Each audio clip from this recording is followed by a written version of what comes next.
First period, this was Spanish class, and our teacher did another simple recap of Spanish irregulars. But we did no diary today, and there are some things I would like to note about this class. We recapped more on irregulars, and the teachers made their talks here and there about, clumsy students. And I also tried to practice Italian preterite along with it, and tried side by side with Spanish language, and I found it quite interesting, and there's a lot of similarities. I decided that including it on the same study sheet, though, is not good because it can also cause a lot of confusion.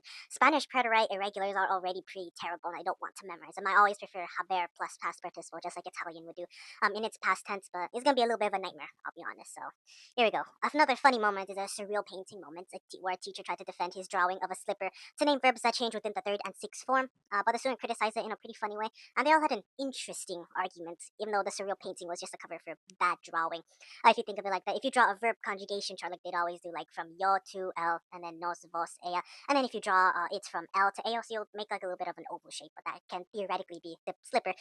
And that's why they made that entire like argument about a serial painting anyway. But during the assignments, after the free time the teacher gave presentation, he was given a set of paperwork to fill out right in person in front of a student dispatched from the office that was directly disrupting class time.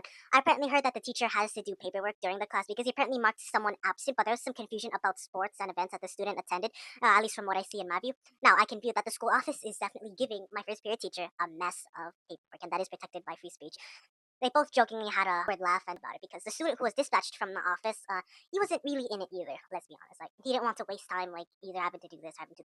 As for second period, I did my daily 2 in 10 minute lap around the school field. Then I went to go play volleyball. I had to leave the volleyball game about half of the time because there were too many people that eventually joined in. A cool social play Tectonics thing that I saw is that as my players joined a part of my team earlier, that is now part of a bigger team, eventually split up to play a second game, but they eventually stopped doing it. I'll credit to Isaiah, one of the smart volleyball players during that time. When it comes to big volleyball games, I don't really attend them. I like smaller ones more. I prefer. As for third period, I think in this class went quite challenging for the day because I had to juggle up a lot of things. I finished up my web quest the first few minutes of class, and although I did end up following instructions, I got confused because for the web quest I did not know if I had to do 7, 8, or 9 because it said may assign Google document, though I did not know if we were assigned it or not assigned it. I then got overwhelmed because a lot of people were asking me for their own results of the web quest assignment that was comparing water usage. Bad credit goes to the girl's partner next to me who refused to give me her name. For the assignment, though, it was funny. I definitely admit that. The teacher had limited time to go on the next topic because he was talking about something for an AI cartoon, so I had to juggle their requests, my decision on whether to do 7 through 9, and answering the teacher's questions.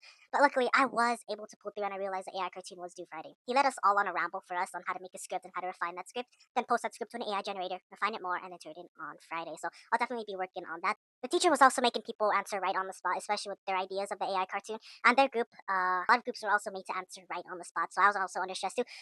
In my group, one of my friends who don't speak English as well, that's my Socratic seminar partner, as well as a group to my right that most certainly wasn't going to answer at all.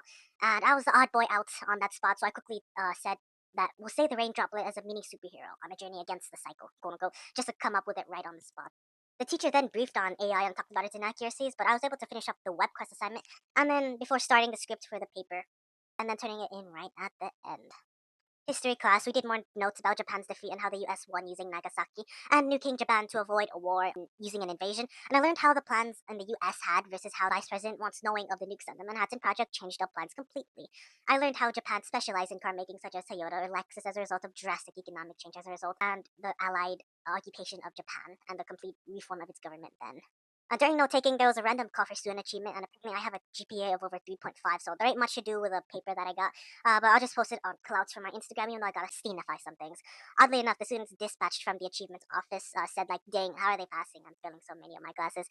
I also heard that my teacher is also being made to crack down on phone usage and tardies. His boss, the principal, and the big staff members have been constantly having announcements generally for people and students to crack down on them and make sure stuff is done. He said to me that they're doing it in preparation for things of next year. And what I infer is that there's going to be some sort of announcement about phone usage next year that's going to directly affect a lot of students in my school. And this year they may have limited physical usage, but next year I hypothesize that they're going to go even further. So for all students, be prepared, guys. There may be changes next year enforced by the big staff of the school. I don't know how drastic it's going to be, but you guys just got to get ready for that if it does happen.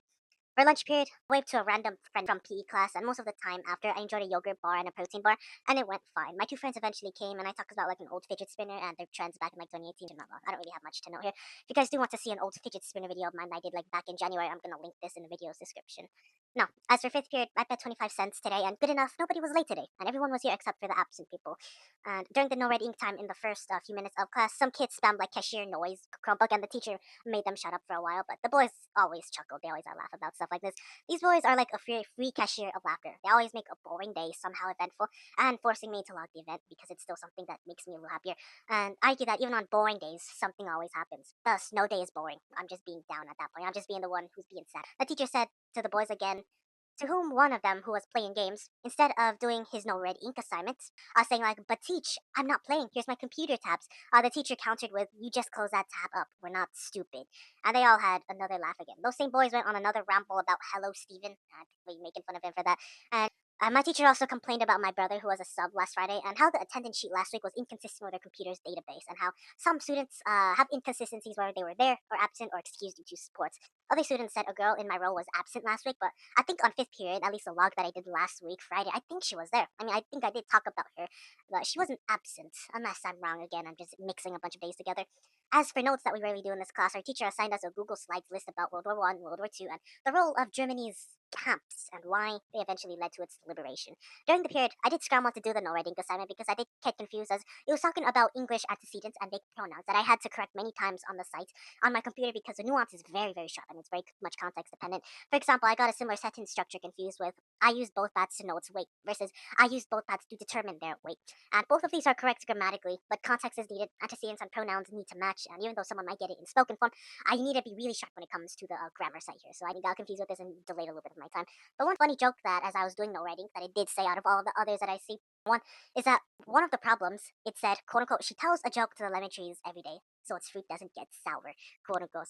Now, from fifth to sixth period transition, the crazy boys in my class were outside the class and they had a fun talk about each other as they moved into class. One of them said, "Stop disrespecting me. I will not do this." Another teacher who was walking around said, "That's right, stop disrespecting him." And then I doubled down and also said, "That's right, bad boy." Now, for sixth period, so we did other preliminary examples and notes for the performance task, and it was a review worksheet. This one's a review worksheet to the actual performance task that we're going to do on Wednesday. And I also heard my teacher will be pulled out of her class for AP pre-calc testing and advanced math class testing for her upper classes, so there's going to be a substitute teacher sometime. She was also briefing us on how we should team with our table and learn how to cooperate, and showing us real life examples of parabolas such as throwing a ball. And right before class started, interactions between one fit guy who's crazy and just wants to move home after this period, and one guy who is also my odd friend, but he's just chill. The fit guy said, quote unquote, "Do you want a big juicy kiss?" quote unquote, out loud, and the class was bamboozled. And my other friend said, quote unquote, "You're making me uncomfortable," quote unquote, and it was so awkward, but a lot of students were ended up laughing. Now I realize is that I should have called out to my teacher outside class because this was all said when she was outside. I should have said like, teacher, please come back inside. I need help." Then I would say, "I would like to use the restroom," quote unquote, and that would have made it so much funnier and healed out a lot of the awkwardness that's been going on between us two. But oh well. That same teacher, during her presentation of the review of quadratics, saw her projector snap. It's folding, going all the way back up on top of the classroom, and everyone got shocked as it made a loud metal sound as it folded, going all the way to the top, and then hitting a little metal bar on the top of the board. The fit guy used this chance and capitalized it, using it as a way to brag about his fitness and how he was able to pull it down, trying to impress the girls and people around him. And then that guy also sang "All My Love to You," lyrics that I can remember from a Weekend song, but I tried scrolling on YouTube for it, but I couldn't find the song for it.